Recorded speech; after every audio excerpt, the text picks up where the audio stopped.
The Whisperwood apartments in Columbus, Georgia were nice and affordable. A middle-class paradise tucked away behind a long driveway and tall trees, far from the maddening crowds and traffic.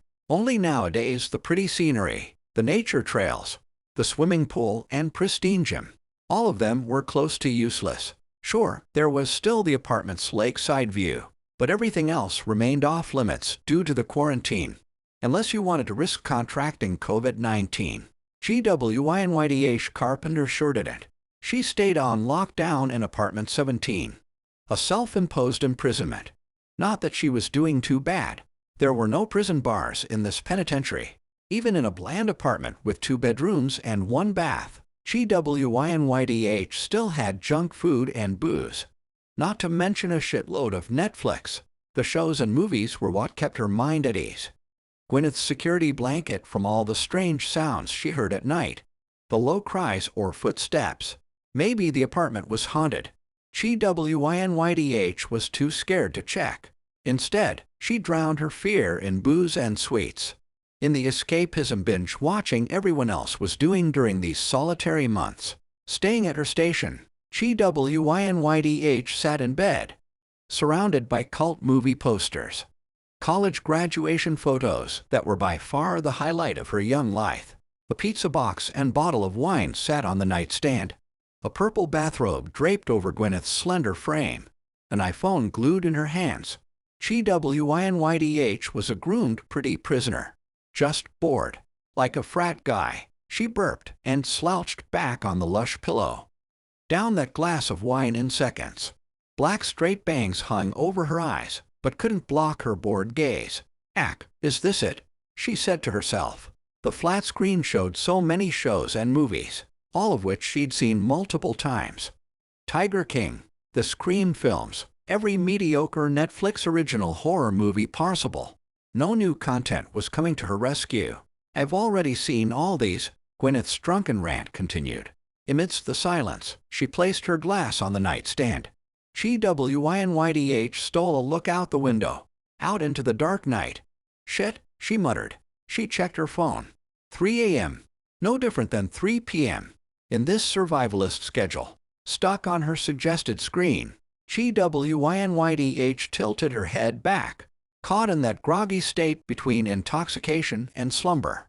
Why can't they add anything new? Then came the noises. The return of the scares. The return of Gwyneth's fear. A soft footstep stopped right outside her bedroom door. Alarmed, GWYNYDH sat up in bed. She was wide awake now. Eerie whispering drifted in. Scrambled muttering, fit for a madman. Nothing intelligible. Just terrifying. GWYNYDH sat there, paralyzed in fear. The whispering continued at a rapid pace. The voice at the same unnerving volume. Still right outside her door. Hello, GWYNYDH shouted. GWYNYDH got no response. Nothing but the same low voice. The manic machine that barely sounded human. GWYNYDH staggered out of bed. Who's there? Footsteps rushed away. The steps so loud, so heavy. GWYNYDH tore open the door, but saw nothing in her living room. She leaned out, heard the sounds disappear into the hallway, into the bathroom. Curiosity getting the best of her, GWYNYDH chased after the noise. One flick of the switch illuminated her empty living room. One look out the window showed the foreboding night. The lonely lake. The Whisperwood, a ghost town. Gwyneth's grip tightened on the iPhone as she made her way to the bathroom. Its door wide open. Hello. Struggling to stay strong, she stopped in the doorway. The noises now gone. I've already called the police. She lied. GWYNYDH then entered and flicked on the lights. Her iPhone a knife ready to get thrown. But again, she stood alone. Under the humming bulbs, GWYNYDH pushed her dark hair back. Felt sweat stick to the bathrobe. What the fuck? The lights cut out. Screaming, GWYNYDH hauled ass out of there. She stumbled straight into the guest room. Turned on the lights and looked around. Her mind dominated by dread. Panic. Who's in here? She cried. But she saw no one. There was the uncomfortable bed. The desktop computer. But no intruder. Not even a ghost. The closet door creaked open. GWYNYDH hesitated in the tense silence, then went straight toward it. She stopped and looked on. But there were only boxes and old scattered clothes. Confused, GWYNYDH looked up. A boom mic was hanging up above her. The mic heavy and modern, and recording her. What the hell? GWYNYDH cried. She reached toward the mic, her every sound captured. Just like her every move was captured by the cameraman standing in the bedroom doorway, or by the hidden cameras placed throughout apartment 17. GWYNYDH grabbed the boom mic. What is this? There was swift movement behind her. GWYNYDH whirled around. A figure in a skeleton costume stood by the bed, their loose black robe contrasted by the holographic white bones, by their smiling skull mask of a face. Terrified, GWYNYDH looked toward the cameraman. Like a mask, the huge camcorder disguised Norman's face. He gave his leading lady a sarcastic wave. Just act scared, GWYNYDH, he shouted. A flash of silver caught Gwyneth's trembling eyes.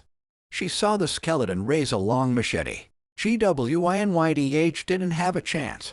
She had nowhere to run, nowhere to hide, not even in her own damn apartment. As GWYNYDH screamed, the blade swiped across her neck. Red streams exploded. Crimson coated the white mask.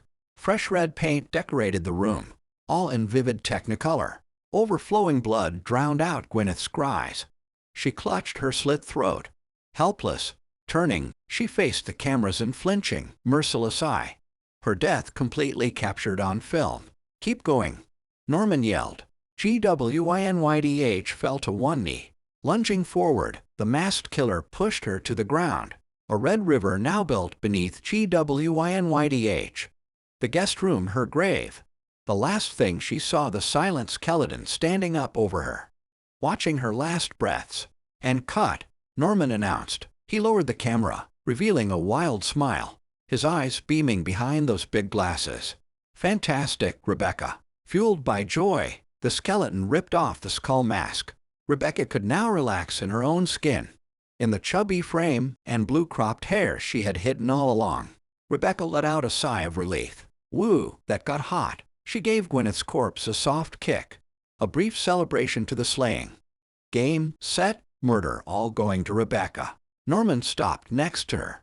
I bet. He held up the camera. But this is the best footage we've gotten yet. He grabbed Rebecca's broad shoulder. You did great, Rebecca. This is gonna scare the piss out of them. Chickling, Rebecca tossed her mask and machete on the bed, letting Gwyneth's blood drench the sheets. Let's hope so. The woman in a business suit rushed inside. Her long hair was parted down the middle in a professional manner. A cell phone glued in her hand. The lady an obvious producer. Hey, did you call Netflix? Norman asked her. The producer held up her phone. Calling them now. Norman wrapped an arm around Rebecca, reassuring her. His passion contagious. This is the best movie we've ever done. Not slowing down, the female producer paced around the room. Yo, we just got it done, she said into her phone. Yeah, it's the new one for the content crisis. Now Rebecca locked eyes with Norman. Matched his excited grin. The producer pressed a phone closer to her ear. We've got this. We've got more movies that'll cover the corona programming shortage, I promise.